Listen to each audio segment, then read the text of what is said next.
Today we are assembling my most favorite vertical planters ever for outside of the greenhouse. Got one up there on the deck that's actually going to be moving down here, but I actually asked GreenStalk to send me one more so that I could have one on either side of the door, and they sent me the same color. This version actually has a basket weave texture imprinted on it. If you haven't already seen a GreenStalk planter, I'll show you the one that I've already assembled, and then I'll show you how to assemble the new one. But this is the one that I've had for over a year now, and it's doing great. Obviously doesn't have a lot growing in it just yet because it's so early in the season. What's so great about the GreenStalk is it's like so self-sustaining. So obviously it's around my height, I'm 5'2", and it's really easy to navigate as someone with chronic pain. I have mine on spinners, which is a base that you can get separately that twists them around so that it's really easy to get to from all sides. Each tier is its own separate unit, and it's about 10 inches deep on this original size planter, which means you can grow pretty much anything in them. Tomatoes, squash, even root vegetables like carrots and garlic can do well in here. Obviously, I've just got greens in it right now just because of the time of the year, but there's also just so many fun accessories for it. Got frost covers, bug claws. They even have this self-watering attachment. So basically, if you don't have this attachment, you just fill this reservoir up to the line and all the water slowly trickles down so that it waters super evenly. That's a big difference with this vertical planter versus other ones that you might find. They actually have a patented design that trickles the water down really evenly, really slowly, so that all the layers get evenly watered. If you don't want to fill up this reservoir, because sometimes you have to be doing that like once a day, container gardens always dry out faster than a regular garden. They even have this amazing self-watering setup you can grab that just hooks on with a hose right up to your actual hose. You can connect it to a Bluetooth timer and make it totally hands-off. And basically what it does is once a day, it activates it, fills this reservoir up. It takes about 60 seconds.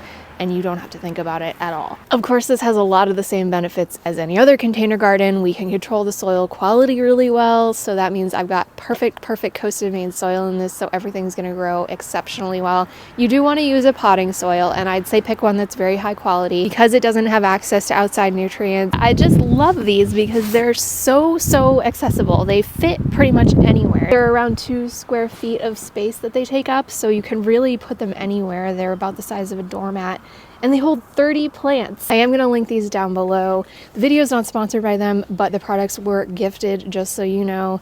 I do love them. I do use them in my own garden, and if you use the code DAGNY, you can get another $10 off of the GreenStalks as well. And I think they're pretty affordable, especially if you're a small space gardener and this is what you primarily grow in. It's a great way to start a garden. Okay, the one thing that I think they told me was different about the basket weave texture is this is the top reservoir, and it looks like it's just like a slightly different shape. But I don't think it's gonna be that noticeable, and honestly, I just really wanted to see the different textures so I could compare, because their original is smooth, and this one just has kind of this subtle embossing on it, but it's still really smooth. Like, I don't think it's gonna like collect dirt or anything like that. And if you see teeth marks in this box, no, you don't. Sage is like 1 year old now, and he's still like super mouthy. Like, I feel like he's almost worse as a teenager than he was as like a little baby kitten. Like, worse in that he's just more chaotic. He's still amazing and cute and the most affectionate little baby ever, and I love him to death, but like, he chews every piece of cardboard that he can get his little mouth on. So this is our spinner base, and you can get this with or without casters. The one out there has casters, but I'm going to be taking them off when I move it down here because I don't really need it to roll around on the gravel. I just need to be able to spin it. And it looks like she wrote me a note. Oh, as a creator, I try to be like very vigilant about what brands I recommend to you. They're always things that I use in my own garden. GreenStalk in particular really makes you feel like a family, like handwritten cards.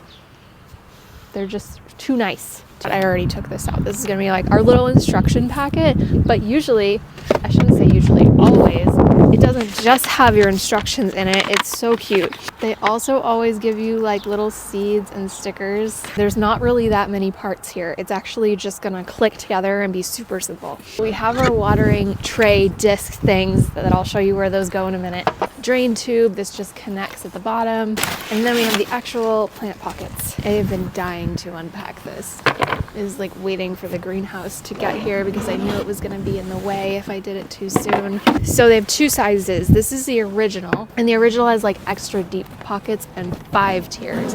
And then they have the leaf, which I think has 7 tiers, and the pockets are just a little bit less steep, so you can't grow huge plants in them. It's better for like your herbs and your greens and things like that. This version I prefer just because it's a little bit less limited. It's that time of year where it's so cold in the morning that you have to then change in the afternoon when it starts to warm up, so outfit change. Okay, so really quick explanation before I get started. I have my spinner base in place. And basically what they recommend to do is that you plant out each layer as you're kind of filling it up. So this sits right in this lip here. It's not going to move around.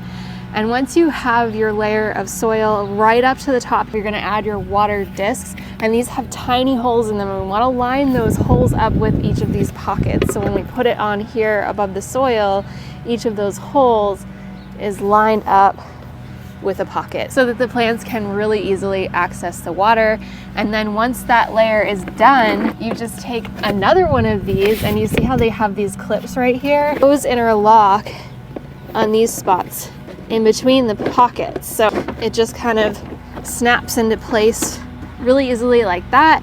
You'll do your next layer of soil and your next layer of watering disc and plants, and keep going till you get to the top, and that's it. There's no tools, there's no fancy instructions to this. It's very, very straightforward. We'll also add our drain tube, and each one of these tiers takes about a cubic foot of soil. So let's get started.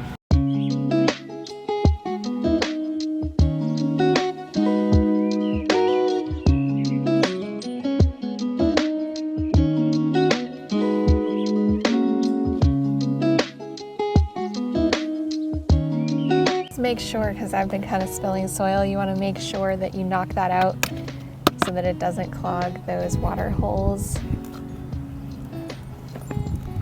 And then just push down and add the next layer.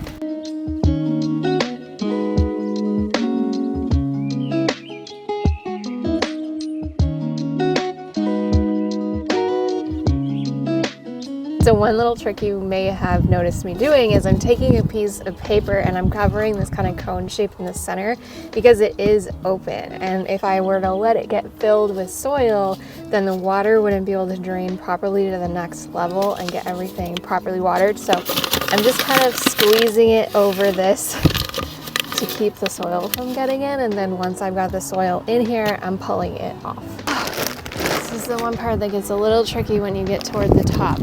It's like, is it better to fill it on the ground and then lift it up? Hold on. Oh no, the paper!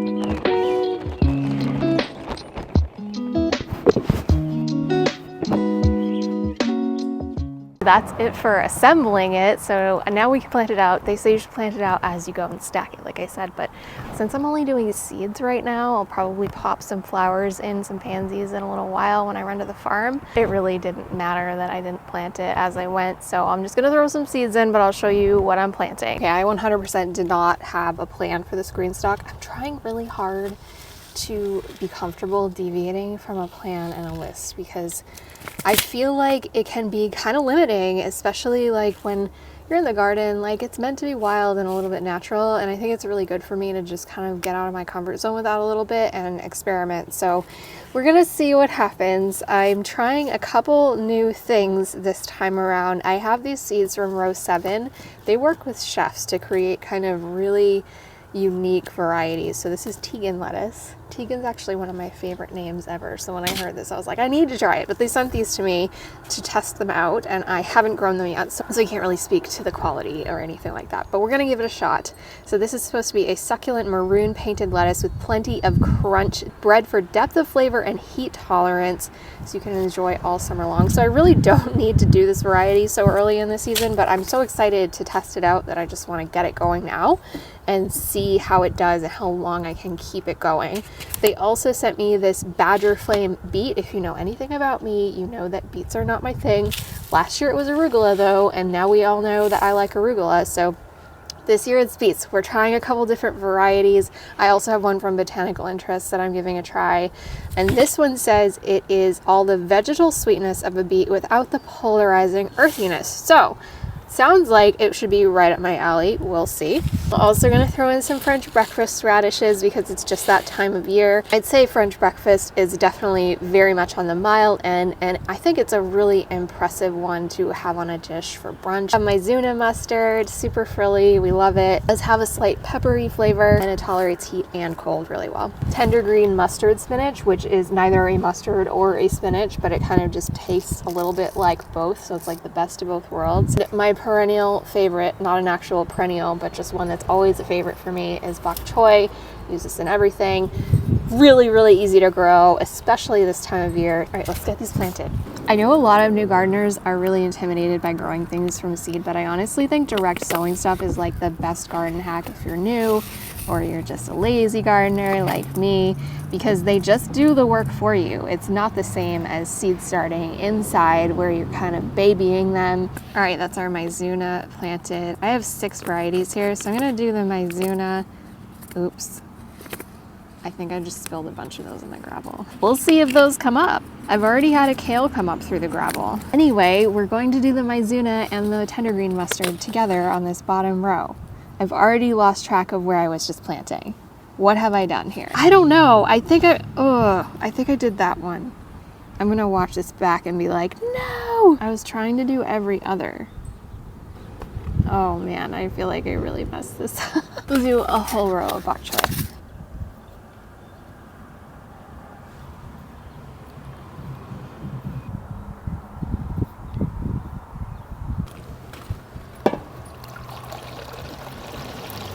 And that, my friends, is all there is to it. So let me know if you have any questions about these down in the comments below. Thank you so much for gardening with me, and happy growing.